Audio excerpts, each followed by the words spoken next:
Hej, i denne video der vil jeg vise lidt om Educanon, som er sådan en online platform, hvor man kan tage en video, og så kan man lægge et ekstra lag på i form af pauser og quizzer og refleksionspauser og ting så. Så hvis I går på educanon.com, så kan I komme i gang med at sige join. Så kan I sige, at jeg er en instructor, og så kan I så gå i gang med at oprette jer. Eller I kan logge ind med en Google-account. Når man så har gjort det, så kan man så logge ind. Og når man logger ind, så ser forsiden cirka sådan her ud. Og for at komme i gang, så kan man så design videoable her. Den bliver så om en URL. Så kan jeg sige, at jeg har fundet en her. Sådan der. Så kan jeg sige continue. Så kan jeg sige, hvad handler det om? Den her video handler om matematik 6. Så skal jeg sige et eller andet learning objective. Det skal man udfylde, jeg kan sige matematik 6 for eksempel. Så skal man vælge det her grade. Det kan være other, matematik, og hvad handler det om? Det handler om et eller andet math foundations, lad os sige det. Search standards, det behøver man ikke. Så kan man sige begin building. Og så kører den egentlig sådan her. Nu starter videoen, og så kører den her tidslinje hernede. Og når jeg så på et eller andet tidspunkt kommer til noget, som vi gerne vil have pause, så kan jeg pause den, og så kan jeg sige, okay, lige præcis her i videoen, der vil jeg gerne add et eller andet. Så kan jeg sige add question. Og hvis det er en gratis version, så kan man få 3 forskellige. Man kan få en pause. Så kan jeg sige, videoen den pauser simpelthen, og så kan jeg skrive et eller andet, og så sige, tænk lige over hvad damen lige sagde. Save. Så kan vi gå videre. Og her, der vil jeg gerne have et multiple choice spørgsmål. Så kan jeg vælge den. Så kan jeg sige, hvad er godt. Så kan man vælge svar, og man kan også give explanations. Og her vil du vælge, hvad der er den rigtige.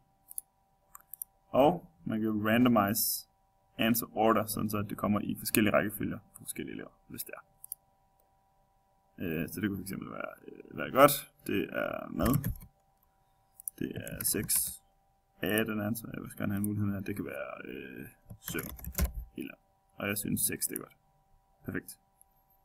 Og alle elsker 6. Sådan. Så har jeg givet en forklaring. Og jeg vil gerne have et randomize for eksempel. Så jeg kan sige save. Anyway, so mathematics. Og sidste mulighed. Det kunne være, det var her i videoen. Der vil jeg gerne have, at det er en free response. Og det betyder bare, at jeg stiller et eller andet, og så kan de så svare fritekst. Jeg kan også lave det, der hedder crop video, hvor jeg så kan sige, at jeg kan hive hvor langt, hvis jeg har starten eller slutningen eller et eller andet, det skal jeg lige skæres fra, så kan jeg sige, at den skal stoppe efter 12 minutter for eksempel. Så kører den ikke sidste stykke video.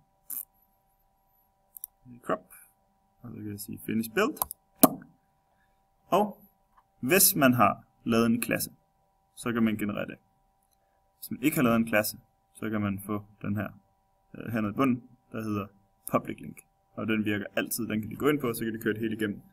Det man så ikke får, det er alt det her med statistik over, hvem der har svaret, og hvem har svaret forkert, og har de nået det hele, og ting så. Men man kan i hvert fald få linket der, og så kan man kopiere det, og sætte den i lektion, eller hvor man nu deler.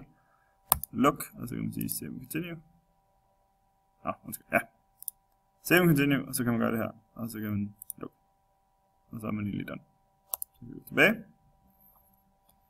Og så kan I se, at den er dukket op som en board her. Hvis man har lavet det et år forinden og skal bruge det igen, så kan man sige share. Og herinde der kan man så til students og colleagues. Og students, det er så det her med, hvis de skal være oprettet i en klasse, så kan man bruge det at få statistik og ting så. Hvis man vælger colleagues, så er den der hedder public. Så kan man egentlig dele det her URL, og så kan alle bruge det. Så, det var det for nu. Hej hej!